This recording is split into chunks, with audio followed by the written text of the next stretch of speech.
Welcome to the थियो study hub. मेरा नाम है शिवानी असवाल। अब आज कर रहे हैं बेटा स्टार्ट यूनिट 3 का पार्ट 1। अब आज से करना स्टार्ट कर देंगे इंडियन थिंकर्स को। ठीक है, राजनीतिक चिंतक जो है इंडियन वाले उनको करेंगे। वेस्टर्न हम पूरा कर चुके हैं यूनिट 2 में। पूरी यूनिट 1 और 2 हो चुके हैं। लिंक जो आपको नीचे डिस्क्रिप्शन बॉक्स में मिल जाएगा पूरी प्लेलिस्ट का।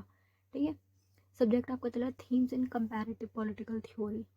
सेमेस्टर 5 वाले बच्चों का बीए प्रोग्राम में जो लगा हुआ है इनके बारे में पढ़ेंगे आज हम। इनको सभी जानते हैं। कौटिल्य, कौटिल्य का राज्य संबंधी सिद्धांत। हम इनके हिसाब से पढ़ेंगे कि राज्य क्या है। ठीक है, कि राज्य के क्या काम होने चाहिए, क्या अंग होते हैं, वो सब हम पढ़ेंगे। सिलेबस देख लीजिए आप एक बार। ये देखिए, ये था वेस्टर्न थिंकर्स वाला, ये पूरा हो चुका। यूनिट 2 में सारे हो गए।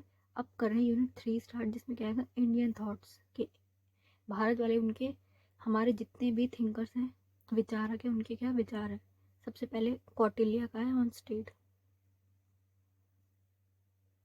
ये देख लीजिए बेटा, ये मेरी इंस्टा और टेलीग्राम चैनल आईडी है। कोई भी क्वेश्चन क्वेरी हो आप मुझसे इंस्टा पे पूछ सकते हैं, इसे जरूर ज्वाइन कीजिएगा। यहाँ मैं आपके लिए सारे इंपॉर्टेंट क्वेश्चन जो होंगे, प्रीवियस ईयर क्वेश्चन पेपर जो होंगे, वो मैं यहाँ भिजवा दूंगी। ये सभी सब्जेक्ट देख लीजिए, मैंने आपके करवा दिए। 5th सेमेस्टर के हैं ये।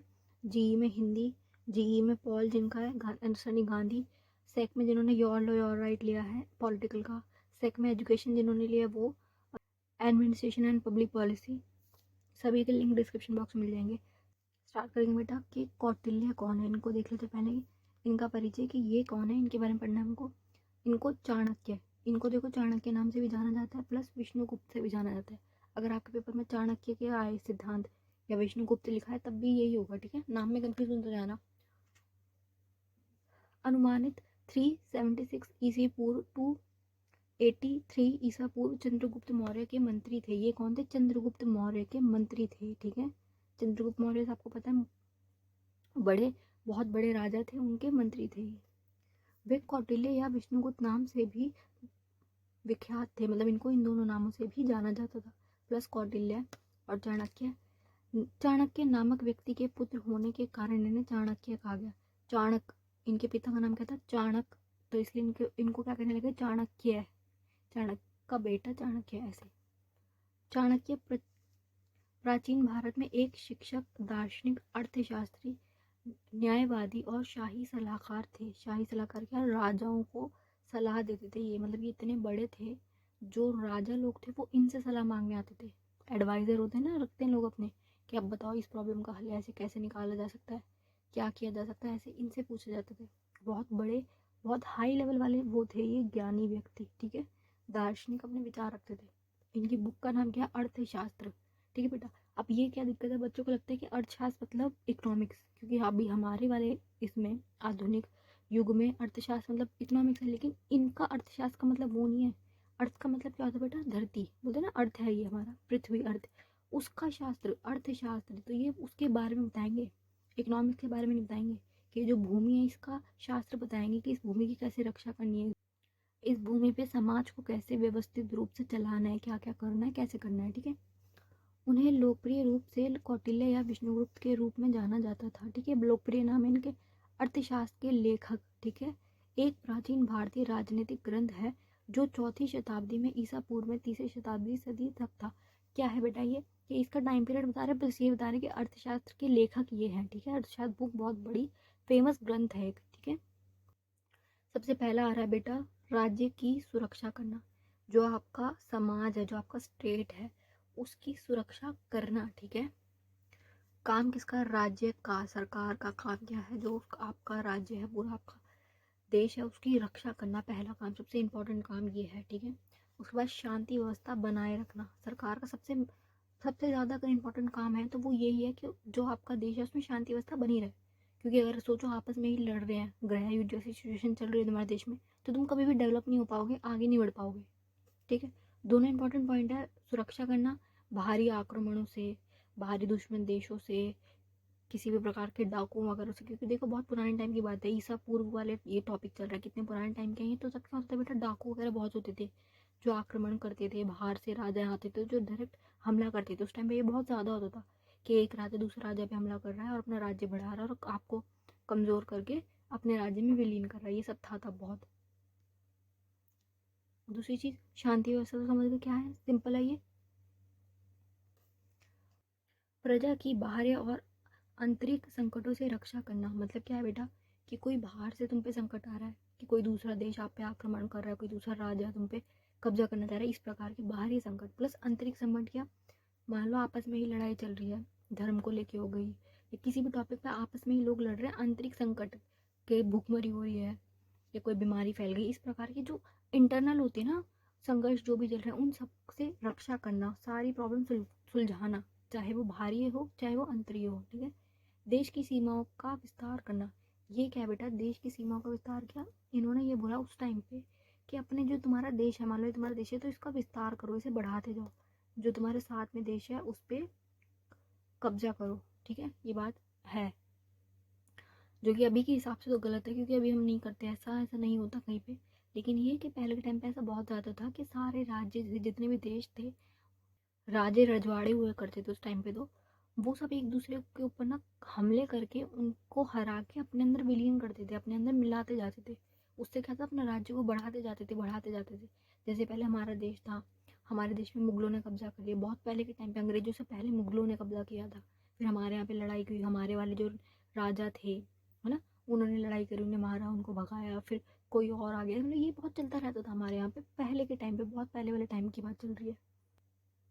इसमें सारे वो लोगों का टाइम पीरियड आएगा, चंद्रगुप्त हो गए, छत्रपति शिवाजी हो गए, चंद्रगुप्त मौर्य, ये पूरा गुप्त साम्राज्य जो पूरा था, नालंदा वंश वाले हो गए, सारे बहुत सारे वंश हैं, ये पूरा हिस्ट्री का टॉपिक है बहुत बड़ा। उस टाइम पीरियड की बात चल रही है, ये तब के हैं चाणक्य जी, ठीक है। कृषि की को उन्नत करने का सदैव प्रयास करना भी है, कि इन्होंने अच्छी बात बोली कि कृषि जो है वो मोस्ट इंपॉर्टेंट है, क्योंकि लोगों को खाना तो वहीं से प्राप्त हो रहा है, तो उसको तुम ज़्यादा से ज़्यादा उन्नत करो, बढ़ाओ उसको, कि अच्छे से अच्छा तुम्हारा वो हो कि कभी भी खाने की कमी ना पड़ जाए। व्यापार को बढ़ाना, देखो व्यापार क्या होता है, पैसे से रिलेटेड, जितना व्यापार करोगे, जितना अच्छा व्यापार करोगे, उतना तुम विकास कर पाओगे, तुम्हारे पास उतना ज़्यादा पैसा आएगा कि जो भी तुम बना रहे हो चीज़ें उसको बेचो, ठीक है। दूसरे देशों से अगर तुम उसको बेचते हो, तुम्हारे संबंध भी अच्छे होंगे, क्योंकि तुम उनसे व्यापार करो तो तुम्हारा एक कनेक्ट बन जाता है। तो ये व्यापार को ज़्यादा से ज़्यादा बढ़ाना इन्होंने बोला, राज्य का कार्य है, सरकार का काम किया, राज्य बढ़ाओ ताकि अच्छी एक इनकम आए। वनों का विस्तार तथा कल कारखानों का प्रयास करना, मतलब जितने भी औद्योगिक काम है, कारखाने वगैरह जो छोटे मोटे उस टाइम पे चलते थे काम करने के लिए, उन सब का करना, वनों का विस्तार, की ज़्यादा से ज़्यादा वन बनाओ, पेड़ों को लगाओ, वनों को नष्ट ना किया जाए, वनों को बढ़ाया जाए, ठीक है। सामाजिक शैक्षणिक कार्यों को करना, सामाजिक या समाज के लिए अच्छे काम करना, उनके उत्थान के लिए, ठीक है। सामाजिक हो गए, सांस्कृतिक कार्यों के, ये सब शिक्षा, शिक्षा पे बहुत ज़्यादा बल देते थे, क्योंकि ये खुद भी बहुत बड़े विद्वान थे, ठीक है। और प्लस इन्होंने ये बोला कि शिक्षा होनी बहुत ज़रूरी है, अगर व्यक्ति शिक्षित नहीं हुआ तो मान लो उसका जीवन जीरो की उस पर आ जाएगा। उसको पढ़ाओ, उसको समझाओ कि क्या चीज़ें, सारे वेद ग्रंथ जितने भी हैं उस टाइम की जो पढ़ाई होती थी, ये मैथ फिजिक्स नहीं, हमारी वो जो हाई लेवल वाली पढ़ाई थी उसके बारे में बात चल रही है। अब नेक्स्ट देखेंगे बेटा, सप्तांग सिद्धांत, ये क्या है बेटा, ये सप्त क्या मतलब 7 अंग, राज्य के जो 7 अंग है उसको क्या कहा जाएगा, सप्तांग, ठीक है। कौटिल्य का सप्तांग सिद्धांत में राज्य के तत्व क्या बोल रहे हैं बेटा, ये बेसिकली कि राज्य बनाने के लिए जो अंग चाहिए होते हैं ना, उनकी बात करेंगे अब हम, ठीक है। राज्य के कार्य हमने पूरे पढ़ लिए 9 के 9। अब राज्य कितने अंगों से मिलकर बना होता है वो करना है, और ये इंपॉर्टेंट है, ठीक है। इसके बाद करेंगे आलोचना, टॉपिक खत्म हो जाएगा, इससे ज़्यादा कुछ नहीं है इसमें। सबसे पहले क्या है, स्वामी जो शासक होता है, ठीक है, शासन शासन करने वाला, किंग राजा, उसके बारे में बात करेंगे। सबसे इंपॉर्टेंट ये है, इसने बताया कि एक राज्य के लिए एक सरकार का सबसे महत्वपूर्ण अंग ये है, सबसे ऊपर इसको इन्होंने रखा है। फिर क्या है, मंत्री, उसके मंत्री भी इंपॉर्टेंट है, ठीक है। पहले तो मान लो अगर सरकार की भूमिका लूँ मैं, तो सबसे ऊपर कौन आ रहा है, पीएम, पीएम के बाद उसका कैबिनेट, तो ये मंत्री जो है ना उसके कैबिनेट वाले सारे, जनपद, फिर जनसंख्या, देखो एक राज्य जो बन रहा है, एक सरकार जो बनेगी, जनसंख्या भी तो होनी चाहिए। अगर मान लो जनता ही नहीं तो सरकार किसके लिए है, जनता के लिए सरकार है ना, तो जनता भी इसमें इंपॉर्टेंट हो जाती है। फिर दुर्ग, फोर्ट फाइट कैपिटल, ये बेटा अभी डीप में करेंगे क्योंकि नए वर्ड लग रहे होंगे आपको अभी, क्योंकि अभी तक आपको पता नहीं होगा, इसको अभी हम आगे पूरा डीप में करते हुए जाएंगे, ठीक है। कोष, खजाना, की खजाना पूरा कैसे, कितना पैसा कहाँ से आ रहा है, उसको कैसे मेंटेन करना है, कहाँ पे कितना पैसा लगाना है, विकास में कैसे खर्च करना है और कितने टैक्सेस लगाने हैं जनता पे, ऐसे पूरा दंड। सेना, जो आपकी पूरी सेना व्यवस्था, वो भी बहुत इंपॉर्टेंट है एक राज्य के लिए। एक सरकार जो है, पूरा देश जो चला रही है, उसके लिए सेना तो इम्पॉर्टेंट है, क्योंकि अगर सेना नहीं हुई तो बाहर से आक्रमण हो जाएगा, फिर आप बचोगे नहीं। फिर मित्रता पे भी ये बल दे रहे हैं, ठीक है, सहयोगी और मित्रता, कि तो तुम्हारे साथ वाले उनको तुम सहयोग भी करो, क्योंकि हर वक्त लड़ते रहोगे तो नुकसान इसमें तुम्हारा भी है। सहयोग भी जरूरी है कि तुम्हारे साथ वाला देश है ना, तुम्हारा पड़ोसी देश, उससे तुम्हारे अच्छे मैत्रीपूर्ण संबंध होने चाहिए, ताकि तुम भी खुशहाल रहिए तो वो भी, क्योंकि आपस में अगर तुम टकरा रहे हो तो कोई फायदा नहीं है। स्टार्ट करेंगे, इनके जो सारे हुए हैं उसको एक एक करते हुए चलेंगे, ठीक है। सबसे पहले क्या है, स्वामी द किंग। जो किंग है उसकी भूमिका इन्होंने सबसे महत्वपूर्ण बताई है, क्योंकि एक राज्य को, अगर एक अच्छा राज्य तुम बनाना चाह रहे हो, उसको अच्छे तरीके से चलाना चाह रहे हो, तुम चाह रहे हो जनता खुश रहे, हमारे राज्य का विकास हो, तो उसमें ना सबसे ज़्यादा इंपॉर्टेंट रहता है जो बंदा हेड है ना तुम्हारा। जैसे मान लो पीएम है, अगर पीएम ही अच्छा ना हो तो फिर देश कैसे काम करेगा। सारी जिसके हाथ में बागडोर है, सारी पावर जिसके हाथ में, अगर वो इंसान अच्छा नहीं हुआ तो फिर डूब गया पूरा देश। तो ये उसी के बारे में बोल रहे हैं। कौटिल्य का सप्तांग सिद्धांत, ये जो 7 अंक बताए हैं, का यह पहला और सबसे महत्वपूर्ण तत्व है, मोस्ट इंपॉर्टेंट है ये। स्वामी का अर्थ है सम्राट, राजा, ठीक है। अब के टाइम पे राजा नहीं है, अब लोकतंत्र चल रहा है, जिसमें क्या होता है, चुनी हुई सरकार होती है, चुना हुआ प्रधानमंत्री होता है, लेकिन ये बहुत पुराने समय की बात चल रही है ना। तो उस हिसाब से समझते चलो। राजा, कौटिल्य ने राजा यानी स्वामी का गुण बताए हैं। इन्होंने क्या बताया कि एक राजा कैसे होना चाहिए, उसका कैरेक्टर कैसे होना चाहिए, वो बताया है पूरा। इन्होंने व्याख्या करते हुए बताते हैं कि उसे उच्च कुल के में उत्पन्न होना चाहिए, कि एक हाई लेवल वाला उच्च कुल, जो सबसे ऊपरी कुल हो उसका हो वो। धर्म में रुचि हो, कि धार्मिक व्यक्ति हो वो, ठीक है। दूरदर्शी हो, दूरदर्शी क्या होता है बेटा, जो आगे का देख सकता है, आगे का सोच सकता है, जो आगे का सोच के चलता है कि फ्यूचर में क्या होगा, कि ऐसा करेंगे तो ऐसा हो जाएगा। जो बंदे इस तरीके से सोचते हैं ना कि हमें ये करने से ये हो जाएगा, आगे का सोचने वाला बंदा हो। सत्य बोलने वाला हो, जो सच बोले। महत्वाकांक्षी हो, जिसको समझ आए कि क्या करना, उसकी थिंकिंग ब्रॉड हो, बड़ी सोच हो उसकी, महत्वाकांक्षी हो जो।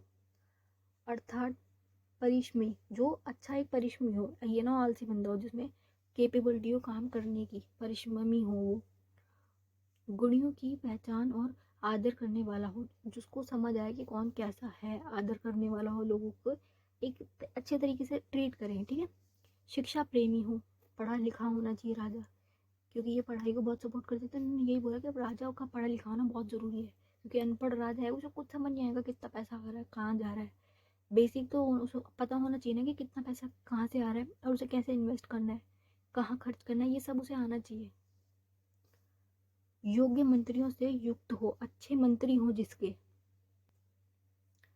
समानता गुणों को वंश में रखने वाला होना चाहिए। समानता गुण, जो जिसके सारे गुणों उसके वंश में हो, जो उसका पूरा वंश हो उसमें सारे गुण वाले बंदे हो, रखने वाला हो। उसे बहादुर होना चाहिए, कि वो बहुत ब्रेव हो। राजा की एक पर्सनैलिटी होनी चाहिए, ब्रेव हो, ऐसा ना डरपोक राजा तुम्हारा। सेवा की भावना हो, उसके मन में वाली फीलिंग हो कि मुझे जनता की सेवा करनी है, जनता के कल्याण के लिए काम कर रहा हूँ, ठीक है। घमंड ना हो। शस्त्रों का ज्ञान हो, उसे लड़ना आता हो, शस्त्र, ठीक है। उस टाइम पे क्या होता था, पता तलवारों से लड़ते थे। अब के टाइम पे तो ऐसा नहीं होता ना, प्रधानमंत्री का काम है डिसीजन लेना हमारे, लेकिन उस टाइम पे क्या होता था, लड़ाई करना, कि युद्ध हो रहा है, युद्ध में लड़ना आना चाहिए उसे। तो ये कि शस्त्र, पूरे सारे शस्त्रों का उसको अच्छा ज्ञान हो, कि लड़ ले, घोड़ा चलाना आता है उसको, लड़ाई तलवार वगैरह चलानी आती हो, इस तरीके से बता रही है, ठीक है। प्रत्येक बात को समझने की शक्ति होनी चाहिए, मतलब उसको सब समझ आए, जिसको, जो बंदा समझ सके कि क्या टॉपिक चल रहा है, समझदार व्यक्ति हो, ये मान लो तुम इसको। नेक्स्ट देखें बेटा, मंत्रियों की बात कर रहे हैं कि कैसे इनके मंत्री होने चाहिए, क्योंकि मंत्री भी इंपॉर्टेंट है। एक राज्य बनाने के जो 7 अंग, उसमें से एक अंग इनका भी है, क्योंकि सिर्फ एक राजा अकेला कितना करेगा, मंत्री भी तो इम्पोर्टेंट है। राजा को दूसरी प्रकृति अमंत्य होती है, जैसे मंत्री कह रहे हैं, और राजा संचालन की वास्तविक अंग होता है। राजा क्या है, मेन मुख्य होता है, हेड वो हो गया संचालन करने वाला, बाकी इसके मंत्री होते हैं। यह मंत्रियों की परिषद के साथ साथ सहायक अधिकारों और अधीनस्थ कर्मचारियों को, वे राज्य के दैनिक मामलों में सम्राट की सहायता के लिए है। जो राजा उसकी हेल्प करने के लिए, पूरी उसकी जो एक टीम होती है, जैसे हमारे में कैबिनेट मंत्री होती है ना प्रधानमंत्री के लिए, उसका पूरा मंत्रिमंडल, वैसे ये इनको ही बोल रहे हैं मंत्रियों को, कि अच्छे मंत्री भी जरूरी है। जनपद, जिसे क्या कहा है, जनसंख्या। कौटिल्य ने जनपद प्रकृति में आधुनिक युग की राज्य के दो तत्वों को सम्मिलित समीक्षण कर दिया है। जनपद से उसका अभिप्राय किसी देश की भूमि व जनता से है। ठीक है, जनपद क्या, भूमि प्लस जनसंख्या दोनों को से है इसका अभिप्राय। भारतीय अर्थ में जनपद का प्राथमिक अर्थ एक जाति के प्रदेश में लिए जाना जाता है, लेकिन जब राज्य का स्वरूप बड़े राष्ट्रीय राज्यों में परिवर्तित हो गया तो उसको अनेक जातियों के लोगों को हो जाना आवश्यक है। ठीक है, यह क्षेत्र और राज्य के लोगों के लिए संदर्भित करता है। क्या है बेसिकली कि ये जो उस राज्य में लोग रह रहे उससे संदर्भित है। जनपद और जनसंख्या को कह रहे हैं ये, क्योंकि इंपॉर्टेंट जनता भी है, बिना जनता के कोई भी राज्य नहीं बन सकता। ठीक है, अगर जनता ही नहीं तो फिर किस बात का राज्य है। दुर्ग, दुर्ग क्या था बेटा, किला। जो ये उस टाइम पे बहुत बड़े बड़े किले होते थे ना, जितने भी राजा वगैरह थे ये सब किलों में रहते थे, तो ये इनका किला भी इंपॉर्टेंट है कि किला ऐसा बनाओ कि जिसपे कोई हमला ना कर सके। और सच में इन्होंने ऐसे किले बना रखे थे कि जो दुश्मन आएगा ना वो कभी तुम तक पहुंच ही नहीं पाएगा, वो खो जाएगा। ऐसे भूल भुलैया टाइप से इनके वो थे कि वो आएगा भी तो उसको इतना पैदल चलना पड़ेगा, वो चल ही नहीं पाएगा पहले तो। दूसरा, ऊपर से तुम उसे देख लोगे, तुम तोप से ऊपर तोप से गोला मार दोगे। ऐसे ही इतने हाई लेवल वाले इन्होंने किले बना रखे थे। ठीक है, यह किलों को संदर्भित करता है जिनमें ये रहते थे। विदेशी आक्रमणों से रक्षा, विदेशी हमें बहुत हाई लेवल वाले आक्रमण हो रहे हैं, उनके पास भी वेपन्स है, तुमसे ज़्यादा वेपन्स है उनके पास, तो ये क्योंकि बस वेपन्स है लेकिन इतना दिमाग नहीं कि वो तुम्हारे किले के अंदर आ सके। जो किले का दरवाजा ही होगा वो इतना बड़ा होगा, तुम रह कहाँ रहे हो इतना, मतलब बहुत बड़े एरिया में बनाते थे अपना किला, जिसमें अगर कोई आक्रमणकारी आया भी तो खो जाएगा, तो तुम तक पहुँच नहीं पाएगा वो। और अंदर से सुरंगें भी बना रखी थी इन्होंने कि अगर वो आ भी जाता तो हम सुरंग से बाहर निकल जाएंगे, वो अंदर ही बंद हो जाएगा। सुनिश्चित करने के लिए यह के लिए राज्य के पास रणनीति स्थान, ठीक है, पर पर्याप्त संख्या में किले होने चाहिए, उसके बाद अच्छे ढंग के किले होने चाहिए कि अगर आक्रमण हुआ तो छुपेंगे कहाँ। पहाड़ियों, पहाड़, रेगिस्तान, घने जंगल और बड़े जल निकायों के पास किले बनाए जाने चाहिए। ऐसे किले बनाओ जो हर एरिया में हों और ऐसे सिचुएशन आने पे तुम्हें एक तरीके से बचा सके। ठीक है, ये उस समय की बात चल रही है, अभी के टाइम पे ऐसा कोई किले वाला सिस्टम नहीं है, घरों में ही रहते हैं वो, और ऐसा कोई आक्रमण वाली सिचुएशन भी नहीं। पहले बहुत ज्यादा आक्रमण होते थे। कोष, कोष क्या होता है बेटा, खजाना, कि जैसे जितना भी पैसा जाएगा, टैक्स लगते थे लोगों पे, उनको जितना भी टैक्स वगैरह होगा, जो भी व्यापार से पैसा कमाया, कृषि से पैसा कमाया, उसके बारे में। ठीक है, खजाना, इसका अर्थ है राज्य का खजाना, प्रजा के हितों के लिए आवश्यक कार्यों को पूरा करने के लिए, उसकी रक्षा के लिए, सेना के लिए। ठीक है, क्योंकि सेना पे पैसा खर्च होगा, रक्षा करने के लिए तुम सेना रख रहे हो तो सेना को पैसे भी तो देने पड़ेंगे, सैलरी। ठीक है, वो और जनता की भलाई के लिए, उनकी सेवा के लिए, जैसे तालाब वगैरह खुदवा दिए, कुएं बनवा दिए, तो उसमें पैसा लगेगा। उस सब के लिए खजाने का पूरा ब्यौरा रखना इंपॉर्टेंट है कि पैसा, सबसे इंपॉर्टेंट तो देखो यही है कि कितना पैसा कहाँ से आ रहा है, उस पैसे को मैनेज करना और देखना है कि कहीं कोई चोरी वोरी ना हो, पूरा उसको संभालना, पैसों का मैनेजमेंट करना सबसे इंपॉर्टेंट है। बजट पूरा एक तरीके से तैयार करना तथा नगर आदि व्यवस्थाओं के लिए राज्य कोष को आवश्यक करना। ठीक है, वित्त किसी भी राज्य के जीवन का रखता है। वित्त क्या होता है बेटा, पैसा। पैसा जो है ना, चाहे कोई भी राज्य हो, कोई भी समाज सरकार हो, उसके लिए रखता है, मतलब ब्लड के तरीके से है, बहुत इंपॉर्टेंट है। जो हमारी बॉडी है, बॉडी देखो है इंपॉर्टेंट, लेकिन उसमें सबसे ज़्यादा अगर इंपॉर्टेंट कुछ देखा जाए तो ब्लड ही है। बिगर ब्लड के हम बिल्कुल नहीं रह सकते। पूरे बॉडी में जितना भी ये जो चलता है ना हमारा तंत्र, वो ब्लड से तो चलता है, पूरा ब्लड हमारा सर्कुलेट होता है। तो उसी तरह से ये बोल रहे कि पैसा जो है बहुत इंपॉर्टेंट है, बिना पैसे के राज्य धाराशाही हो जाएगा, जिसके बिना इसे चलाना लगभग असंभव है। लगभग क्या, ऑब्वियसली 100% असंभव है। बिना पैसों के तुम कैसे चलाओगे राज्य को। वेतन का भुगतान करना, मतलब सैलरीज देना, नए बुनियादी ढांचे निर्माण करना, किले वगैरह बनाना और बाउंड्रीज वगैरह बनाना, उनकी रक्षा करना, सभी के लिए धन की आवश्यकता होती है। तो ये तो बेटा इंपॉर्टेंट है, इसको मार्क कर लीजिए। दूसरा, दंड। दंड क्या है बेटा, राज्य की रक्षा के लिए। ठीक है, राजा प्लस राज्य की रक्षा के लिए सुसंगठित शक्तिशाली सेना रखना। ठीक है, एक पूरी सेना को रखना, यह सेना को संदर्भित करता है। राज्य के एक नियमित, बड़ी, अनुशासित और अच्छी तरह से प्रशासित सेना होनी चाहिए। ठीक है, यह राज्य की सुरक्षा के लिए महत्वपूर्ण है। ठीक है, सेना को उस परिवारों से भर्ती किया जाना चाहिए जो परंपरागत रूप से सेना से जुड़े हैं। ठीक है बेटा, कोई भी राज्य उसके लिए अगर सबसे ज़्यादा महत्वपूर्ण इंपॉर्टेंट चीज़ कोई देखी जाए तो वो सेना ही है। पैसों से भी ज़्यादा अगर इंपॉर्टेंट रखें अगर किसी चीज़ को तो वो सेना है, क्योंकि अगर मान लो तुम्हारा बहुत पैसा है लेकिन तुम्हारी सेना अच्छी नहीं है, कामयाब नहीं, जैसे हमारी इंडियन सेना है कितनी ब्रेव है, सबसे ज़्यादा शक्तिशाली सेना जो हमारी है। देखो बेटा, दंड जो है इसका मीनिंग किससे जा रहा है, सेना से। सेना भी इम्पोर्टेंट है राज्य के लिए। बिगर सेना के देखो खुद पता है तुम्हें कि एक देश चल ही नहीं सकता। अगर सेना हटा दी जाए, जो रक्षक है हमारे अगर वो ही ना हो तो हमारे पर 1 मिनट का समय नहीं लगेगा आक्रमण होने में। साथ वाला देश जो हमारा पड़ोसी देश है, जो हमारा मित्र भी बनने की कोशिश करता है, वो ही हम पे सबसे पहले कब्जा कर लेगा, है ना। तो इसलिए ये कि सेना को होना इम्पोर्टेंट है। नेक्स्ट क्या है, मित्रता। लास्ट है ये बेटा, इसको समझ लो बस, फिर आलोचना करके खत्म करेंगे इसको। मित्रता में क्या है, देखो दोस्ती भी इम्पोर्टेंट है, ये वाली बात सभी को पता है। तो उसके बारे में बता रहे हैं कौटिल्य जी। कौटिल्य ने राज्य की प्रकृति के अनियंत्रित गुण मित्रता बताए हैं। लास्ट बताया अंतिम गुण क्या है, मित्रता। यह राज्य के दोस्तों को संदर्भित करता है, राज्य के राजा के जो दोस्त होंगे, जो फ्रेंड्स होंगे, उनके बारे में। सम्राट को अपने पूर्वजनों के पारंपरिक मित्रों के साथ दोस्ती संबंध बनाए रखने चाहिए। जो भी तुम्हारे फ्रेंड्स वगैरह जो तुम्हारे पुराने टाइम से हैं उनको बना के रखो उनसे। उससे उसे भी नई दोस्ती करनी चाहिए। उसे अपने दोस्तों के लिए उपहार मतलब गिफ्ट भी दो, भाई दोस्त हैं तो तुम्हारे अच्छे तो गिफ्ट भी दो, और अन्य खुशियाँ भेजनी चाहिए। मतलब किसी और प्रकार से जो भी चाहिए, पैसे वैसे भेज दियो, बाहर गिफ्ट वगैरह भेजते रहो। संबंध अच्छे रहेंगे तो अच्छी बात है राज्य के लिए, क्योंकि देखो अगर दोस्त हमारे होते हैं तो हमारे मन सही होता है। अकेले रहने के साथ अच्छा लगता है, दोस्ती करके हम बात कर सकते हैं, अपने मन की बात हल्की कर सकते हैं। जो भी तुम्हारा टॉपिक चल रहा है तुम बात कर सकते हो। सेम उसी तरह ये राज्य के लिए बोलो कि दोस्ती होनी चाहिए। नए मित्र भी बनाओ, जो जो पुराने हैं उनसे बना के रखो। ये मत सोचो तुम राजा बन गए तो तुम महान हो गए, तुम्हारा किसी से कोई संबंध नहीं, ऐसा नहीं। दोस्ती वगैरह खराब मत करो, दोस्ती प्लस रिश्ते नाते तुम्हारे जो भी उनको अच्छे से रखो। आपातकाल के समय उन उनकी मदद की जानी चाहिए। अब अगर वो आपातकाल में मतलब उनकी सिचुएशन खराब चले तो उनकी हेल्प भी करो।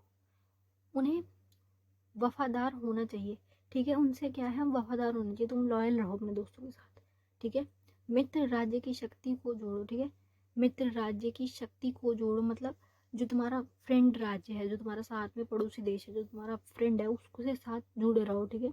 वे विदेशी व्यापार के दृष्टिकोण से भी महत्वपूर्ण है। आप ये देखो, बात सिर्फ ये नहीं कि तुम उनसे दोस्ती दोस्ती दोस्ती चल रहे, व्यापार भी तो होगा। जैसे मान लो हमारे देश के अमेरिका से अच्छे संबंध बनते हैं, तो इसमें अमेरिका का तो फायदा है, हमारा भी है। क्योंकि अगर हम उनसे व्यापार करेंगे, हम उनसे व्यापारिक संबंध बनाते हैं, तो उनको अगर हम कोई चीज़ बेचते हैं तो हमारे तो सामान बिक रहा है, फायदा तो हो ही रहा है ना। दोस्ती का फायदा यही है कि तुम अपना सामान उन्हें बेच दो। अब वैसे भी देखो, राज्यों वाले लेवल पे जो तो दोस्ती होती है ना, ये ऐसे ही होती है अपने फायदे के लिए। जहाँ हमें अपना फायदा देखते हैं वहाँ हम मित्रता का हाथ बढ़ा देते हैं। व्यवहार अगर करते हैं, हमें ऑयल चाहिए तो उनसे दोस्ती कर ली। हमारे पास कोई ऐसा खनिज है जो नहीं है और इम्पोर्टेंट है, हमें उनसे चाहिए, तो दोस्ती का हाथ आगे बढ़ाएंगे ना। चलिए बेटा, लास्ट अब आलोचना के 2 पार्ट 2 पेजेस बचे हैं, वो करते हैं। पहला क्या है, कौटिल्य के सप्तांग ये जो इनका सिद्धांत पड़ा है उसमें हमें राज्य के शरीर सिद्धांत का अभाव मिलता है। जो बेटा ये हमने सप्तांग पढ़ा है उसमें क्या था कि राज्य को एक शरीर बताया था, उसके अंदर जो वित्त था उसको उसका ब्लड बताया। इन्होंने इसे पूरे शरीर बोल के डिनोट करा था कि उसमें उसके कितने अंग है। इन्होंने ये बोला जैसे हमारे शरीर के अंग होते हैं, तो उन्होंने राज्य को एक पूरा शरीर माना, उसके 7 अंग बताए हैं। पहला अंग उसका राज्य से सबसे ऊपर हेड हो गया। ऐसे करते हुए उन्होंने बताया उसको ब्लड को क्या बताया कि जो वित्त था, जो पैसा, उसका ब्लड है। ऐसे करके उन्होंने शरीर से डिनोट करके समझाया, 7 अंग बताए उसके। इन्होंने आलोचकों ने बोला कि ये गलत है। आलोचकों के अनुसार राज्य को एक शरीर मानना अनुचित है। उन्होंने मतलब उसको नहीं पसंद किया, इनके ये वाले उसको उनके उदाहरण को, जैसे शरीर का उदाहरण लेकर समझा रहे थे वैसे इन्होंने इसको नहीं माना। कौटिल्य ने दुर्ग कोष सेना और मित्र को राज्य का आवश्यक अंग माना। इन्होंने क्या बोला कि किले, पैसा, सेना, मित्रता, ये सब आवश्यक अंग है एक राज्य के लिए। यह बात सत्य है, ये बात ठीक है कि ये सभी अंग राज्य के लिए आवश्यक है, परंतु इन्हें राज्य के आधारभूत तत्व नहीं माना जा सकता। कौटिल्य के जो सिद्धांत है उसको ये बोल रहे हैं आलोचक कि ठीक है जो तुमने बोला ये है इंपॉर्टेंट, ये बातें सारी आती हैं, लेकिन आधारभूत नहीं है। मतलब बेसिक जो स्ट्रक्चर है इसके आधार पे तुम नहीं मान सकते। इसमें कहीं ना कहीं त्रुटियां आ रही हैं, क्योंकि देखो आलोचक आएंगे वो कहीं ना कहीं तो कमियां निकालेंगे, तो उन्होंने यहाँ पे कमी निकाल दी। आलोचकों के अनुसार संप्रभुता सरकार, जनसंख्या और भूभाग आधुनिक राज्य के आवश्यक अंग हैं, परंतु कौटिल्य ने कहीं भी इसका स्पष्ट वर्णन नहीं किया कि इन्होंने ये जो चीजें हैं, संप्रभुता सरकार, जनसंख्या, भूभाग आधारित, इनका स्पष्ट वर्णन नहीं, मतलब ये कि पूरा ढंग से अच्छी तरीके से वर्णन नहीं किया गया, ठीक है, स्पष्ट नहीं है, वर्णन तो किया लेकिन ढंग से नहीं किया। कौटिल्य द्वारा प्रतिपादित सप्तांग सिद्धांत राजतंत्रिक शासन के लिए ही उपयुक्त है, इसमें प्रजातंत्र का कोई वो नहीं है। ये तो देखो बात ठीक है, इन्होंने बोली जो ये हमने पढ़ा सप्तांग, जिसमें 7 अंग बताए, जो राज्य के कार्य बताए, जो हमने राज्य के कार्य पढ़े सबसे पहले, उसमें ये सारी बातें राजा से रिलेटेड हो रही है, राजा की बात हो रही है, किंग की बात हो रही है। किंग कहाँ होता है? राजतंत्र में, जहाँ राजा का तंत्र होता है। लोकतंत्र में तो जनता की चुनी हुई सरकार आती है। कौटिल्य के समय पर ये सब चीजें थी ही नहीं। प्रजातंत्र, लोकतंत्र कहाँ था वहाँ? तब सिर्फ राजा था, तो उनका सिद्धांत राजा पे आधारित है। लेकिन अब के समय में, आधुनिक समय में तो प्रजातंत्र है। तो ये कि इनका ये वाला जो राजतंत्र है, ये अब आगे आधुनिक समाज में अप्लाई नहीं हो पा रहा। तो यही आलोचकों ने इस बात में बोला कि प्रजातंत्र की कहीं बात नहीं की, प्रजातंत्र आज है, अब ये प्रासंगिक नहीं है। जो चीज़ें पुराने टाइम की और आज भी अप्लाई नहीं हो पा रही है, प्रासंगिक नहीं रही, उनकी रेलेवेंस नहीं है, उनको आलोचना होती है। तो इस बात पे इनकी आलोचना हो गई, क्योंकि तब सिर्फ राजा थे, इन्होंने राजा पे फोकस किया। लेकिन आज क्या है? प्रजातंत्र, लोकतंत्र, सिचुएशन बदल गई। चलो बेटा, थैंक्स फॉर वॉचिंग। वीडियो अच्छी लगी तो लाइक, कमेंट, शेयर करना। और अगर अभी भी किसी को कुछ ना समझ आ रहा हो तो आप मुझसे कमेंट बॉक्स में पूछ सकते हैं।